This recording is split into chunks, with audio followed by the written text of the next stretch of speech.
వారే చేశారు. ఒక కాలర్ లైన్ లో ఉన్నారు. Hello hello, good morning madam. Vijay Kumar అండి. ఓకే, విజయ్ కుమార్ గారు డేట్ ఆఫ్ బర్త్ చెప్పండి. Date of birth September 28, 1990. 28 అండి. యా, ఇయర్ చెప్పండి ఒకసారి మళ్ళీ. 1990 మేడం. 1990. కొంచెం పెద్దగా మాట్లాడండి, మీ వాయిస్ వినిపించట్లేదు. Okay madam. ఓకే, పుట్టిన సమయం చెప్పండి. 9 PM madam. 9 PM. Yeah, right. ఏం తెలుసుకుందాం అనుకుంటున్నారండి విజయ్ కుమార్ గారు? యాక్చువల్గా నా డేట్ ఆఫ్ బర్త్ పైన ఇలా ఉంది అని తెలుసుకోవడానికి కాల్ చేశాను. తప్పకుండా అండి, మల్లికార్జున శర్మ గారు మీకు వివరిస్తారు. అయ్యా, మీది ధనుస్సు రాశి అవుతుంది, ఉత్తరాషాఢ నక్షత్రం అవుతుంది, వృషభ లగ్నం అవుతుంది. ప్రస్తుతం కొంత అనుకూలత అనేది లేదు జాతకంలో. వాస్తవంగా అక్కడ ఏం జరుగుతుందంటే, మీ జాతకంలో లగ్నంలో కుజుడు అనేవాడు ఉండటం వల్ల చాలా పనులన్నీ కూడా బ్రేక్ అయ్యే అవకాశం అనేది ఉంటుంది. లగ్నంలో కుజుడు అనేవాడు కొంత అనుకూలత అనేది జాతకంలో లేదు. పంచమాధిపతి బుధుడు కూడా కొంత బ్రహ్మాండమైన మంచి అనుకూలతల్లో ఉన్నాడు. అంటే మీకు బుధుడు అనేవాడు బ్రహ్మాండమైన యోగ స్థితిలో అనేది ఉంది. రవి కూడా కొంత అనుకూలత అనేది ఉంది. కానీ మెయిన్ ముఖ్యంగా గురుకేతువులు గురురాహులు కలవటం వల్ల గురుచండాల యోగం అనేది జాతకంలో ఏర్పడింది. ఆ గురుచండాల యోగం యొక్క నివారణ అనేది చేసుకోండి. వివాహ విషయంలో కూడా చాలా జాగ్రత్తగా ఉండాలి. ఎందుకంటే శుక్రుడు అనేవాడు రవితో కలవటం వల్ల భార్యకి అనారోగ్యం చేసే అవకాశం ఉంటుంది. వివాహం లేట్ అయ్యే అవకాశం అనేది ఉంటుంది జీవితంలో. అయితే శుక్రదోషానికి భృగుపాశుపదాసుల అభిషేకాన్ని మీరు చేసుకోవటం వల్ల అనుకూలత అనేది కలుగుతుంది వాస్తవంగా. అయితే మీరు ఉత్తరం దిశలో కానీ తూర్పు దిశలో కానీ గృహంలో నివసించండి. మీకు నివసించడం వల్ల మీకు న్యూమరాలజీ సంఖ్యాశాస్త్రం ప్రకారంగా మీకు అదృష్ట సంఖ్యలని 1, 1, 3, 7, 9 అనేవి మీకు లక్కీ నెంబర్స్. తర్వాత 1, 3, 7, 9. లక్కీ డేస్ వచ్చేటప్పటికల్లా సాటర్డే, సండే, వెడ్నెస్డే. ఇవనేవి మీకు లక్కీ డేస్. మీకు కలర్స్ వచ్చేటప్పటికల్లా గ్రీన్, ఎల్లో అనేది మంచివి. Lucky colours green, yellow. తూర్పు వైపు కానీ నార్త్ వైపు కానీ నార్త్ వైపు కానీ ఈస్ట్ వైపు ఉన్న గృహాల్లో మాత్రమే మీరు నివసించండి. దీని యొక్క పరిహారాన్ని చేసుకొని ముందుకు వెళ్ళండి. జాబ్ పర్పస్ ఎలా ఉంది చెప్తారా సార్? జాబ్ పర్పస్ కొన్ని దోషాలు ఉన్నాయి. జాబ్ పర్పస్ లో కూడా నేను ఇందాక చెప్పినట్టుగా లగ్నంలో కూర్చునేవాడు కొంత బాగాలేదు. గురుకేతువులు గురురాహువులు అనేవాళ్ళు కలిశారు. ఇక్కడ గురుకేతువులు కలిసి రాహు దృష్టి అనేది ఉండటం వల్ల గురుచండాల యోగం అనేది ఉంది. అభివృద్ధి ఆటంకం అనేది కలుగుతుంది. ఆ గురుచండాల యొక్క నివారణ చేసుకొని ముందుకెళ్ళండి. ధన్యవాదాలండి విజయ్ కుమార్ గారు. అంటే గురు చండాల యోగం అనేది జాతకంలో జాతకం అంటే గురు ధనకారకుడు పాపగ్రహమైన రాహుతో కలిశాడు. రాహుతో ఎప్పుడైతే కలుస్తారో ధనం అనేది చాలా ఖర్చు అయ్యే అవకాశం అనేది ఉంటుంది. అంటే కొంతమందికి ఏంటంటే జీవితంలో అసలు రాదు, ఖర్చు ఎక్కువగా ఉంటుంది గురుచండాల యోగం వల్ల. అందువల్ల గురువు అనేవాడు ఇక్కడ ధనకారకుడు, సంతానకారకుడు, భాగ్యకారకుడు, లాభకారకుడు, ఇన్ని కారకత్వాలను వహించే గురువు ఒక పాపగ్రహం యొక్క బందికానంలో బంధించబడి ఉంటుంది వాస్తవంగా. అంటే రాహు అనేవాడు గురువును పైకి తీసుకొని రానివాడు. అంటే రాహు అనేవాడు చెడ్డగ్రహము ఇక్కడ గురువు యొక్క దృష్టి వల్ల షేడ్ అవుతూ ఉంటుంది. అంటే రాహు యొక్క షేడ్ అనేది గురువు మీద పట్టడం వల్ల గురువు అనేవాడు వికలత్వం అనేది చెందుతాడు. వికలత్వం ఉండి దాని పని తను చేయలేని అశక్తుడు అవుతాడు వాస్తవంగా. అశక్తుడు కావటం వల్ల ఏంటంటే గురువు మనకు అనుకూల ఫలితాలు అనేది మనిషి యొక్క జాతకంలో గురువు అనేవాడు ఫలితాలని ఇవ్వకుండా హీనమైన స్థితిలో అనేది ఉంటాడు. అందువల్ల దాన్ని మనం క్షయం చేయాలంటే రాహు అనేవాడిని విడదీయాలి, గురువుని పైకి లేపాలి, క్షయం చేయాలి. అప్పుడు గురుచండాల యోగం అనేది తొలగిపోతుంటుంది. దానివల్ల ధనం గాని ఉద్యోగం గాని దాని యొక్క రెమెడీ చేసుకోవడం వల్ల మంచి జరిగే అవకాశం అనేది ఉంటుంది వాస్తవంగా. గుడిలోకి వెళ్తాం కదా, గుడిలోకి వెళ్ళినప్పుడు చుట్టూ ప్రదక్షిణాలు చేయమని అంటారు కదా, ఎందుకంటారు అలా? ప్రదక్షిణాలు చేయటం అంటే ఏంటంటే ఇప్పుడు ఒక శివాలయం తీసుకుందాం ఉదాహరణకి. శివాలయంలో హలో హలో అండి, నమస్కారం అండి. మీ పేరు? నా పేరు అశోక్ అండి. మా పాప గురించి తెలుసుకుందామని ఫోన్ చేశాను. పాప పేరు చెప్పండి అశోక్ గారు. పునీత. డేట్ ఆఫ్ బర్త్ చెప్పండి. 14th June 2008. 14th June 2008. పుట్టిన సమయం అండి? 9:45 ఉదయం. ఉదయం 9:45. ఏం తెలుసుకుందాం అనుకుంటున్నారండి పాప గురించి? పాప స్టడీలో కొద్దిగా లేజీ ఉంది అండి. ఓకే బాగానే పోతుంది, కాకపోతే అంటే హోంవర్క్ చేయడం రాయడం కానీ కొద్దిగా సరిగా రాయదు, లేజీతోనే ఉంది. ఓకే, మల్లికార్జున శర్మ గారు వివరిస్తారండి మీకు. అమ్మాయి స్వాతి నక్షత్రం అవుతుందయ్యా. అయితే గురువు అనేవాడు విద్యాకారకుడు. గురువు అనేవాడు అంత అనుకూలతగా ఉన్నాడు వాస్తవంగా జాతకంలో.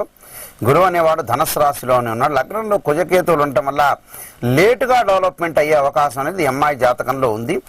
విద్యాస్థానం అనేది అనుకూలంగానే ఉంది వాస్తవంగా.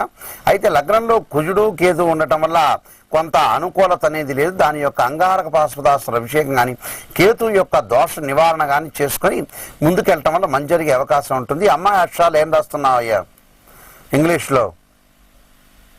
PUNITHA.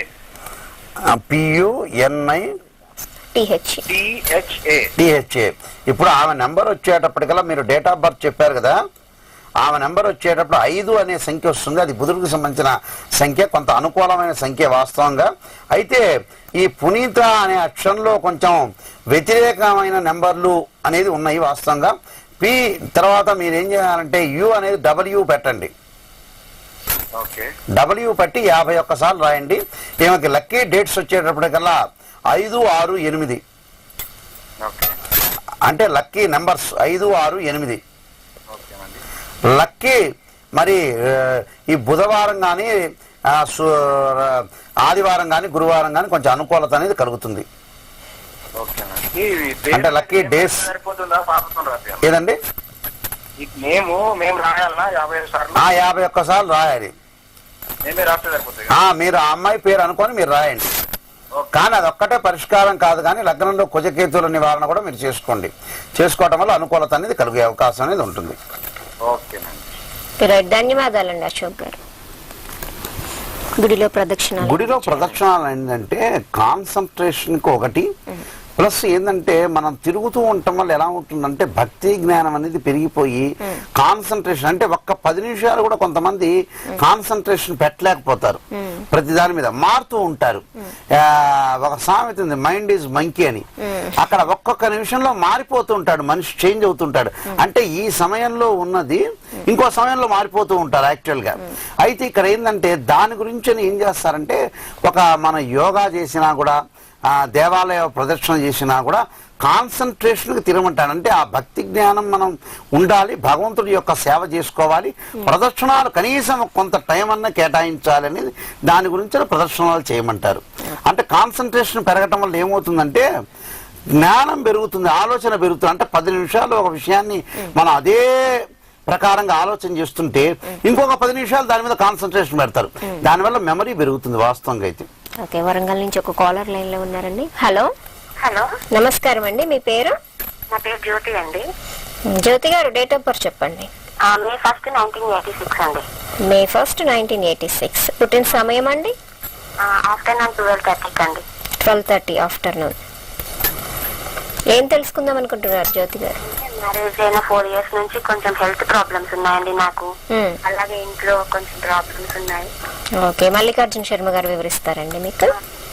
అమ్మ మీది శ్రవణ నక్షత్రం అవుతుంది, మకర రాశి అవుతుంది, కర్కాటక లగ్నం అవుతుంది. అయితే ఇక్కడ ఏంటంటే 6వ స్థానంలో కుజుడు అనేవాడు మీకు అనారోగ్యాన్ని తీసుకొచ్చే అవకాశం అనేది ఉంటుంది. తర్వాత ఇంటిలో కూడా ద్వితీయాధిపతి మరి రవి అనేవాడు రాహుతో కలిసి కుటుంబంలో కూడా కొన్ని కలతలు వచ్చే అవకాశం అనేది ఉంటుంది. కుటుంబంలో చికాకులన్నీ లేనిపోనివన్నీ కూడా వచ్చి గొడవలు అయ్యే అవకాశం అనేది ఉంటుంది. ప్రస్తుతం 6వ స్థానంలో కుజుడు ఒకటి కొంత అనుకూలత అనేది జాతకంలో లేదు. మెయిన్ ముఖ్యంగా పంచమ స్థానంలో శని ఉండటం వల్ల కూడా సర్పదోషం అనేది జాతకంలో ఏర్పడింది. కానీ కుజుడు శని మరి రవి రాహులకి యొక్క దోషాన్ని మీరు పరిహారం చేసుకోవటం వల్ల మీకు మంచి జరిగే అవకాశం ఉంటుంది. వీరైతే ఒకసారి పర్సనల్గా నెంబర్ తీసుకొని ఒకసారి మీరు కాంటాక్ట్ కండి, అప్పుడు నేను వివరంగా చెప్పడానికి వీలు వస్తుంది. మీకు వచ్చేటప్పటికల్లా మీకు లక్కీ డేస్ వచ్చేటప్పటికల్లా 5, 6, 8 అనేవి మంచివి. అంటే 1, 5, 6, 8 అనేవి మంచి అనుకూలత అనేది కనపడుతున్నాయి. అయితే మరి బుధవారం కానీ మరి ఆదివారం కానీ గురువారం కానీ అనుకూలత అనేది కలిగే అవకాశం అనేది ఉంటుంది. మీరు ఉత్తరం దిక్కు కానీ తూర్పు దిక్కు కానీ ఇంట్లో ఉండటం వల్ల మంచి జరిగే అవకాశం, ఈశాన్యం కూడా మీకు అనుకూలత అనేది కలుగుతుందమ్మా. జ్యోతి గారు ధన్యవాదాలండి. ఓకే, మల్లికార్జున శర్మ గారితో మీరు పర్సనల్ గా మాట్లాడాలి అనుకుంటే 9000757587 ఈ నెంబర్ కి కాల్ చేసి పర్సనల్ గా అపాయింట్మెంట్ తీసుకొని మాట్లాడవచ్చు. నవగ్రహాలకి పూజ చేస్తాము కదండి, అప్పుడు చేసేటప్పుడు నవగ్రహాలని తాకకూడదని చెప్తూ ఉంటారు, అది నిజమేనా?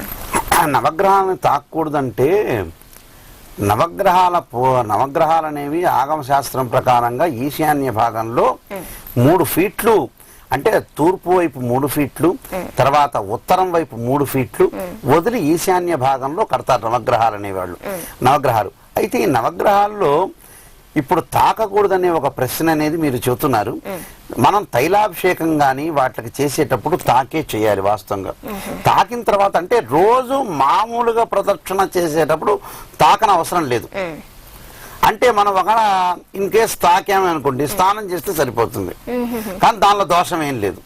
ఇప్పుడు తైలాభిషేకం శనికి తెలలతోటి తైలాభిషేకం చేస్తారు. చేసేటప్పుడు శని యొక్క భగవాను తాకాలి. తాకినంత మాత్రాన మనకేదో భూతమో రాక్షసో అనే కాదు, వాళ్ళని తాకటం వల్ల మనం ప్రసన్నం చేసుకున్నట్టు అవుతుంది. అవి వాళ్ళు కూడా మనకు ప్రసన్నం చేసే దేవతలతో సమానమే వాస్తవంగా అయితే. అప్పుడు శని గాని గురువు గాని సూర్యుడు గాని వీళ్ళందరినీ తాకి అభిషేకం చేసి ఇంటికి వెళ్ళి స్నానం చేయొచ్చు, దాని తప్పేం లేదు. ఒక కాలర్ లైన్ లో ఉన్నారు. హలో హలో మేడం నమస్కారం అండి, మీ పేరు చెప్పండి. మా పేరు సాయి కుమార్ మేడం. సాయి కుమార్ గారు డేట్ ఆఫ్ బర్త్ చెప్పండి. 1997 ఏప్రిల్ 24 మేడం. ఏప్రిల్ 24, 1997 అండి? అవును మేడం. సాయంత్రం 6 గంటలకు మేడం. సాయంత్రం 6 గంటలకు. అవును మేడం. ఏం తెలుసుకుందాం అనుకుంటున్నారండి? ఏమైనా భవిష్యత్తు గురించి ఎట్లా ఉన్నది, మీ బాబా అండి సాయి కుమార్? చదువులా ఎట్లుంటది, ఏం కథ? ఓకే, మల్లికార్జున శర్మ గారు వివరిస్తారు. విశాఖ నక్షత్రంలో జన్మించాడయ్య మీ బాబు. గురు నక్షత్రంలో జన్మించాడు. అయితే గురువు అనేవాడు నీచబడ్డాడు జాతకంలో. అంటే విద్యా విజ్ఞానాలు వచ్చే అవకాశం అనేది జాతకంలో ఉంది వాస్తవంగా. గురువు మకర రాశిలో నీచబట్టం వల్ల కొంత అనుకూలత అనేది లేదు. అయితే ఇక్కడ చతుర్థాధిపతి కొంత శని అనేవాడు కేతువుతో కలవటం వల్ల కొంత అనుకూలత అనేది లేదు. చతుర్థాధిపతి ఫెయిల్ అయిపోయాడు. తర్వాత అంటే ప్రాథమికంగా ఉండే విద్య విషయంలో చాలా జాగ్రత్తగా ఉండాలి. ఇక్కడ ఇంకోటి ఏంటంటే వ్యయస్థానంలో రాహు ఉండటం వల్ల ధనం ఖర్చు అయ్యే అవకాశం అనేది ఉంటుంది. ఏ దానిలో కూడా సెటిల్మెంట్ అయ్యే అవకాశం లేదు. అయితే గురువు యొక్క ప్రస్తుతం ఇవన్నీ కూడా అవసరం లేదు కాబట్టి గురువు యొక్క ఇతనికి కావాల్సిన ఈ సమయంలో విద్య మాత్రమే. అయితే ఆ గురువు యొక్క దోషాన్ని మీరు పరిహారం చేసుకోండి. పరిహారం చేసుకోవటం వల్ల మంచి జరిగే అవకాశం అనేది ఉంటుంది. ఎందుకంటే సర్పదోషం కూడా జాతకం నుండి పంచమాధిపతి శని అనేవాడు కేతువుతో కలిసి షష్టమంలో ఉండటం వల్ల మరి దోషం అనేది కలిగింది వాస్తవంగా. అయితే సర్పదోష నివారణ గురువు యొక్క జపం గాని బృహస్పతి భాస్వదాస్త్ర అభిషేకం కానీ చేసుకోవడం వల్ల మంచి జరిగే అవకాశం అనేది ఉంటుంది.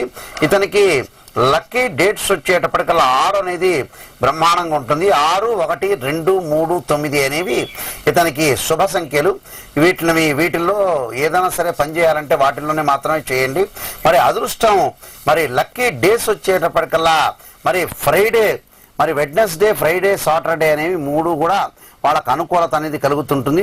వీళ్ళు వెస్ట్ ఫేస్ లో ఉన్న ఇంట్లో కానీ నార్త్ ఫేస్ లో ఉన్న ఇంట్లో కానీ నివసించడం వల్ల మంచి జరిగే అవకాశం ఉంటుంది. వీళ్ళకి మరి ఎల్లో కానీ గ్రీన్ కానీ రెడ్ కానీ ఈ 3 కూడా అనుకూలత అనేది కలిగే అవకాశం అనేది ఉంటుందయ్యా. ఓకే రైట్, అదే నవగ్రహాలని గురించి మాట్లాడుకుంటూ ఉన్నాం. అవునమ్మా. నవగ్రహాలు అంటే ఏంటంటే ఇక్కడ తైలాభిషేకాలు అలాంటివన్నీ కూడా చేసినప్పుడు తాకాలి వాస్తవంగా. అయితే తాకి ఇంటికి వెళ్ళి స్నానం చేయొచ్చు, తప్పులేదు. అలా మామూలుగా ప్రదక్షిణ చేసేటప్పుడు మనం స్నానం చేయలేని సందర్భంలో చుట్టూ ప్రదక్షిణ చేసి నమస్కారం చేసుకుని వెళ్ళాలి. ఓకే, నవగ్రహాలు అంటే 9 గ్రహాలు. 9 సార్లు ప్రదక్షిణ చేయాలి. 9 సార్లు చేసుకోవచ్చు. 9 చేసుకోవచ్చు. 9 నవగ్రహాలు 9 అనే కాదు, 11 సార్లు చేయొచ్చు, 21 సార్లు చేయొచ్చు. లేకపోతే ఒక్కొక్క గ్రహానికి 3 సార్లు చొప్పున 9 × 3 = 27 చేయొచ్చు. 27 అంటే 2 + 7 9 అవుతుంది. అలా చేసుకోవచ్చు.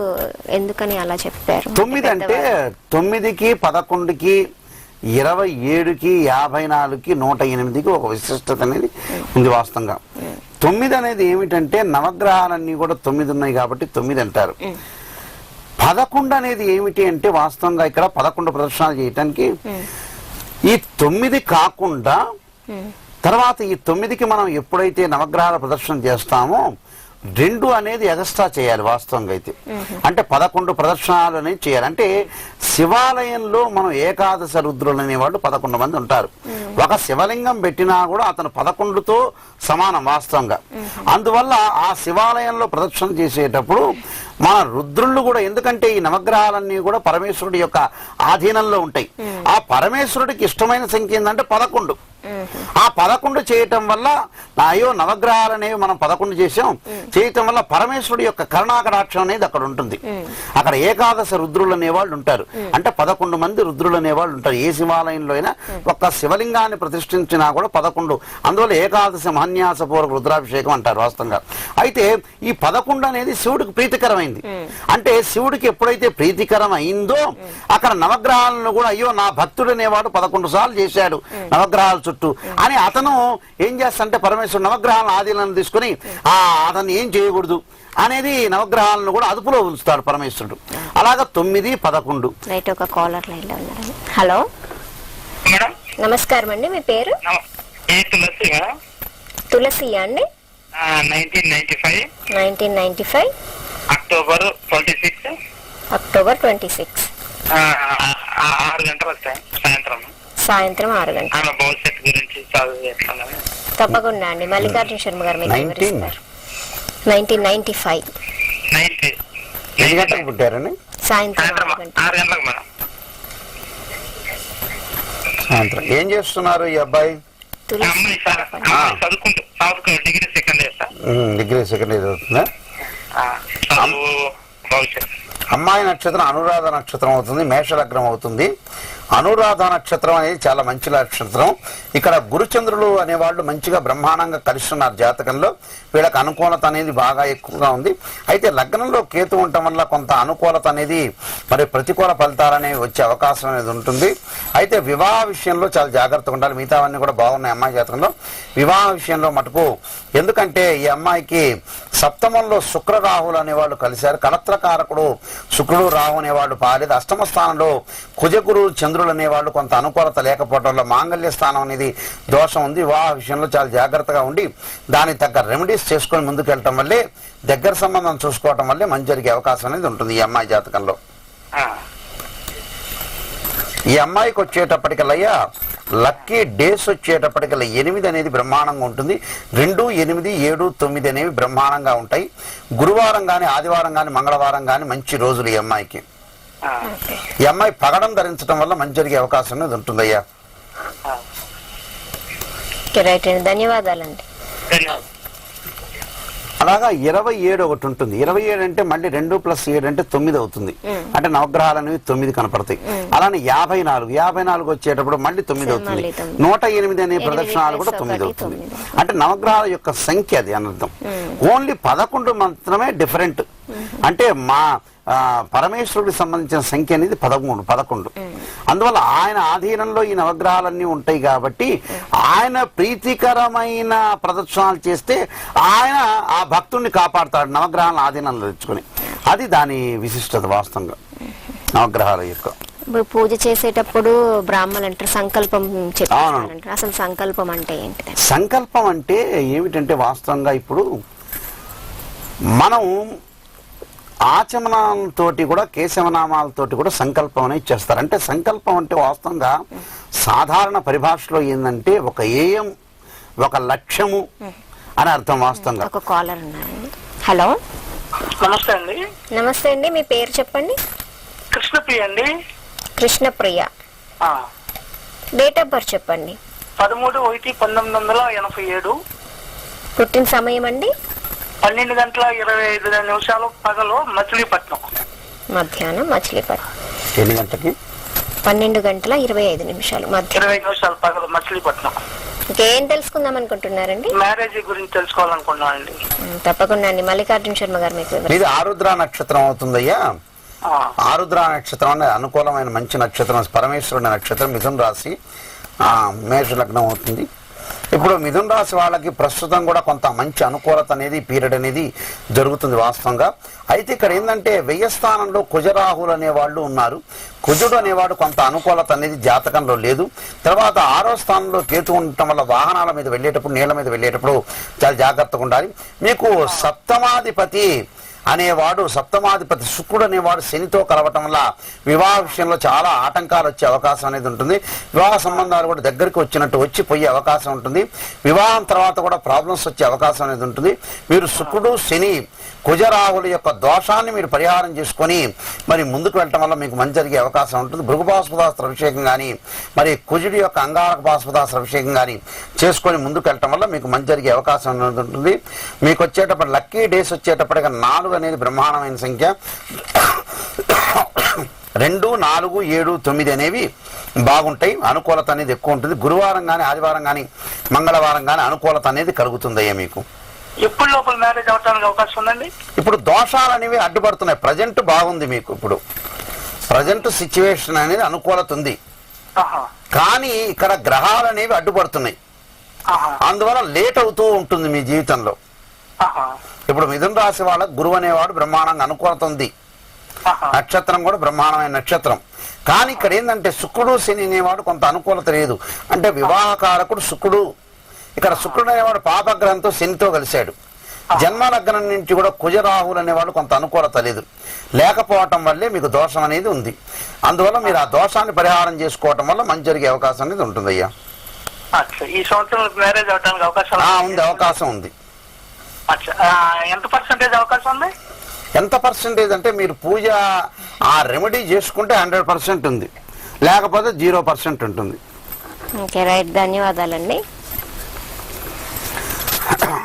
అదే సంకల్పం అంటే ఏంటి చెప్పుకుంటారు? సంకల్పం అంటే ఏయము, లక్ష్యము అని అర్థం. అది సాధారణ పరిభాషలో చెప్పటానికి సంకల్పం అని అంటారు.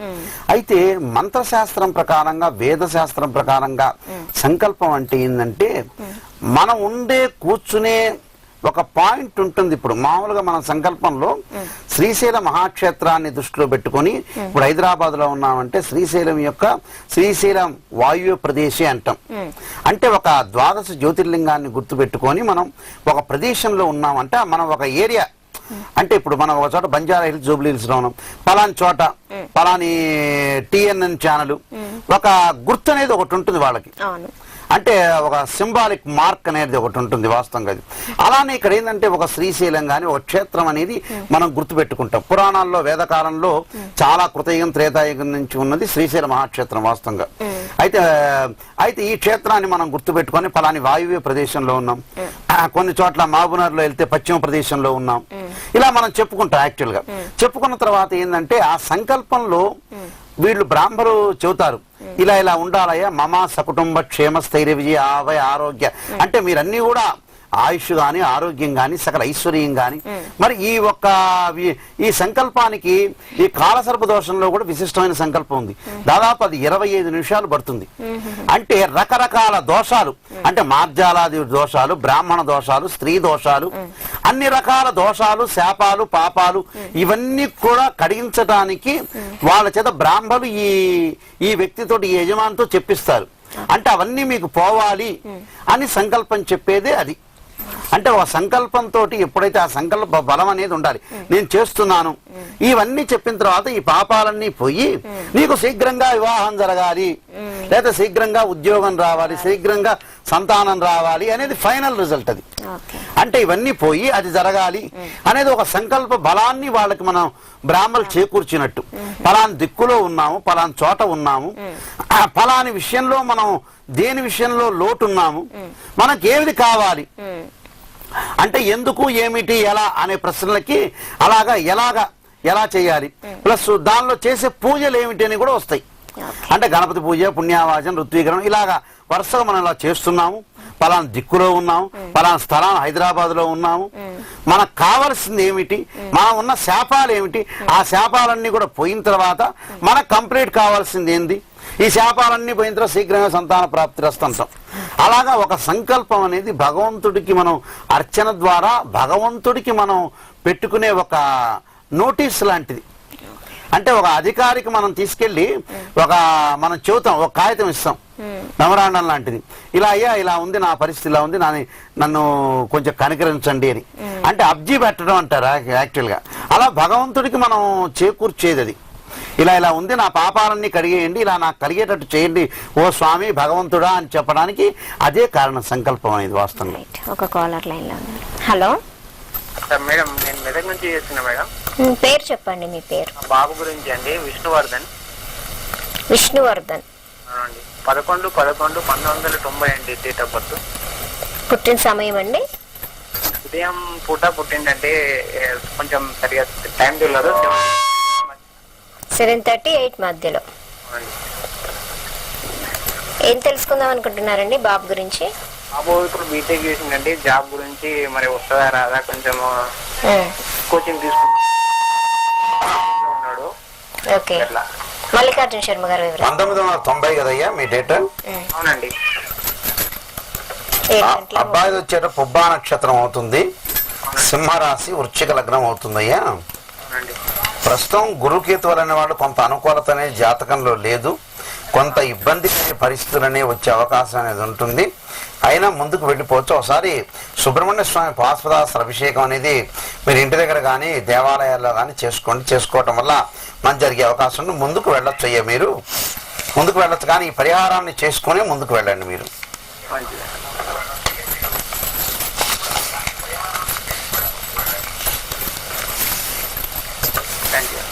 మంచిది. ధన్యవాదాలండి. ఇంకొకటి విభూతిని నుదుట రాసుకుంటారు కదా, అలా రాయటం వల్ల వాళ్ళకి వచ్చేటటువంటి ఫలితం ఏంటిది, అసలు ఎందుకు రాస్తారు? విభూతి అనేది ఏంటంటే V+ భూది అంటారు. అంటే బూడిదలోంచి వచ్చినది విభూది. అంటే బూడిద కన్నా కూడా శ్రేష్టమైంది విభూది వాస్తవంగా అయితే శివుడి యొక్క అంశ అనేది విభూతిలో ఉంటుంది వాస్తవంగా. అంటే ఆ పరమేశ్వరుడి యొక్క అంశలో ఉండేది విభూది అంటారు. అంటే బూడిదలోంచి వచ్చిన దాన్ని విభూది అంటారు వాస్తవంగా అంటే బూడిద కాంది విభూది అని అర్థం వాస్తవంగా అయితే దీనిలో ఎలా ఉంటుందంటే పరమేశ్వరుడు అక్కడ కైలాసంలో ఉండి శ్మశానంలో ఉండి ఆ బూడిదంతా కూడా శరీరాన్ని ధరిస్తారు. అంటే దీనిలో ధరించడానికి కారణం ఏమిటంటే ఏదైనా మనిషి అనేవాడు చనిపోయిన తర్వాత దాని ఎముకలతో సహా అన్ని కూడా శరీరం అంతా కూడా పాడైపోయిన తర్వాత దాన సంస్కారాలన్నీ కూడా చేసిన తర్వాత ఆ విభూది అతనే రాసుకుంటాడు. అంటే అతని యొక్క పాప కర్మలన్నీ కూడా ఇతను తీసుకుంటాడు. సాయిబాబా ఉంటాడు, షిరిడి సాయిబాబా. ఏదన్నా ఒక సంఘటన జరిగితే ఆయనే కర్రతో కొట్టించుకున్నట్టు దెబ్బలు కనపడుతుంటాయి. అంటే భగవంతుడు భరించగలడు, మనిషి భరించలేడు. అందువల్ల ఆ ప్రేత యొక్క ఆ దాన సంస్కారాలు అయిపోయిన తర్వాత దాని యొక్క విభూది అనేది అతను శరీరం మీద ఒంటి మీద రాసుకోవటం వల్ల ఏమవుతుందంటే ప్రేత అనేది తృప్తి పడుతుంది. అంటే అది భగవంతుడికి చేరినట్టు.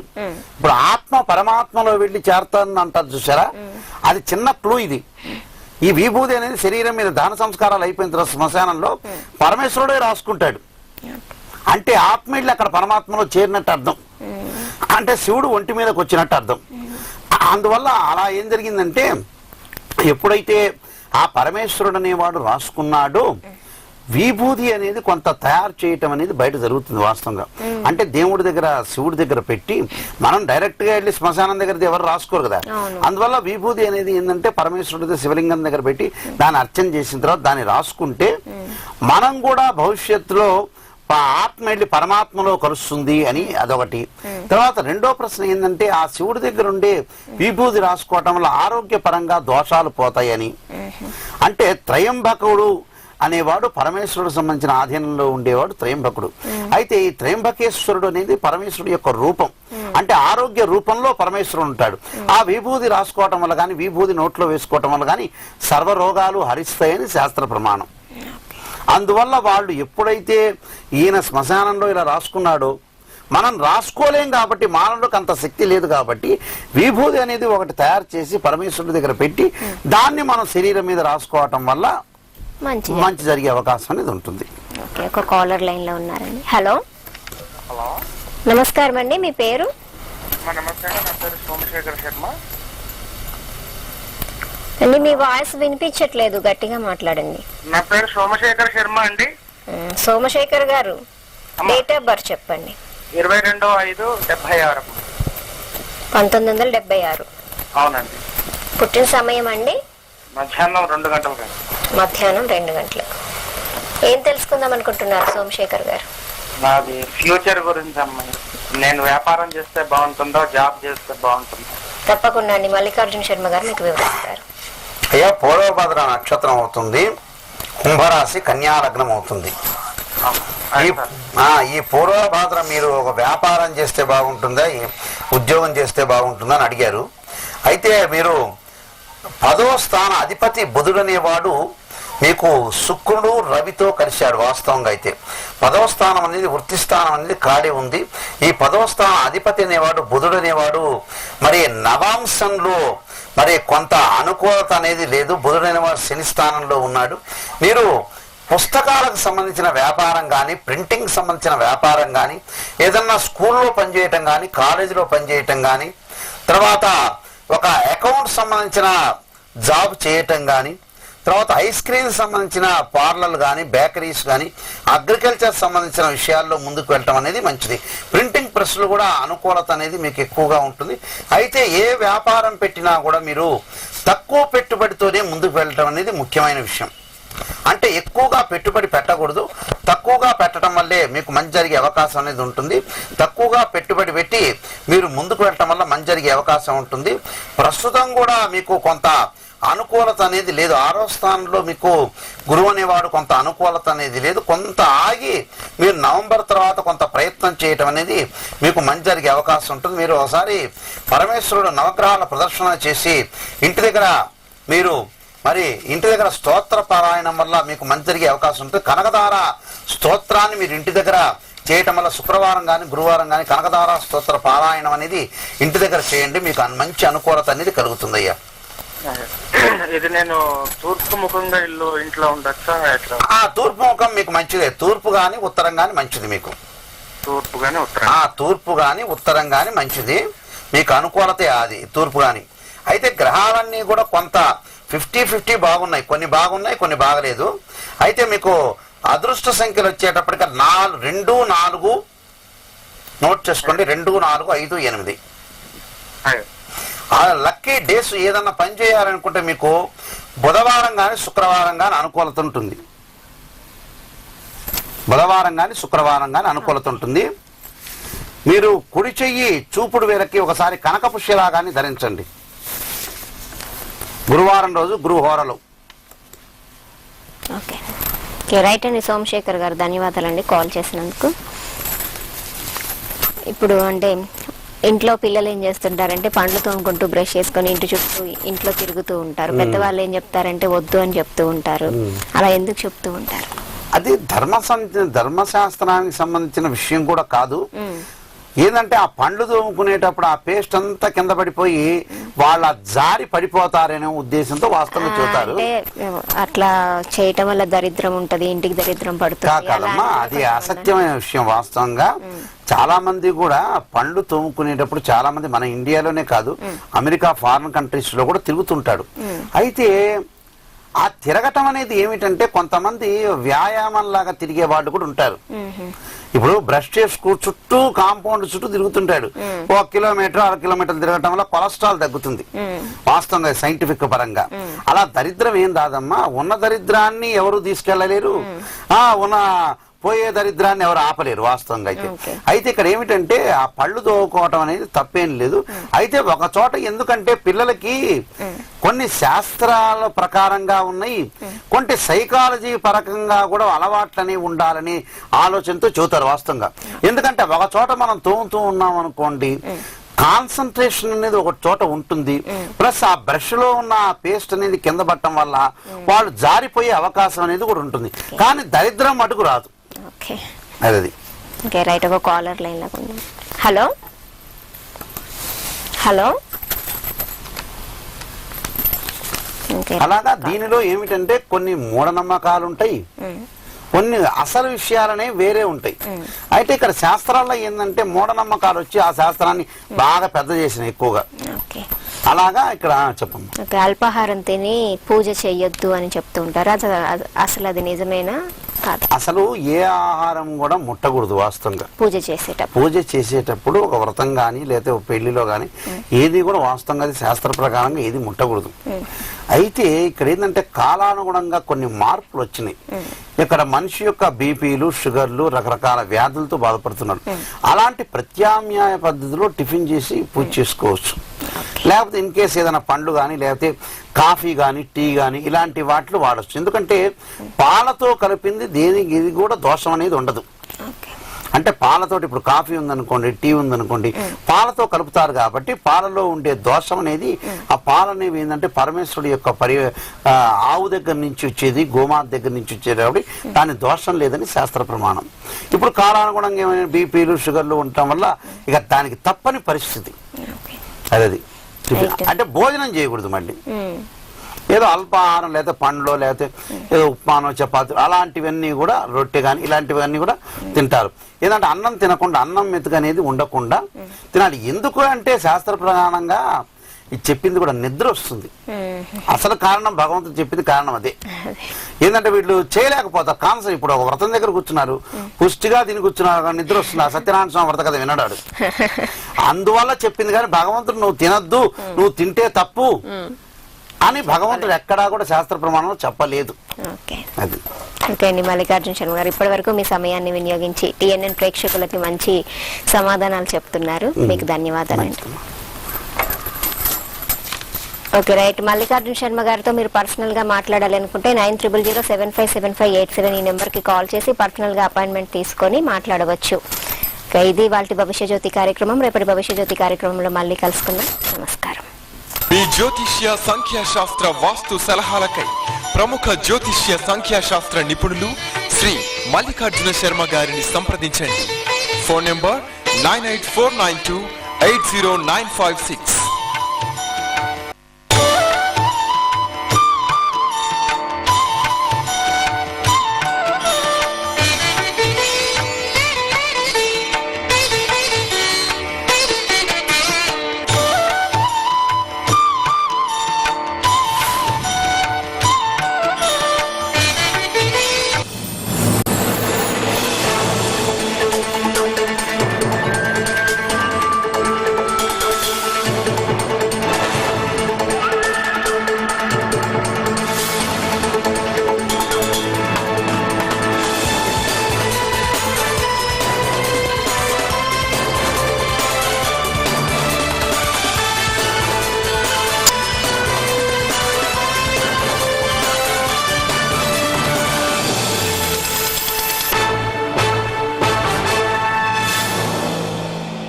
నా పేరు మల్లయ్య, దేవుడు మల్లయ్య.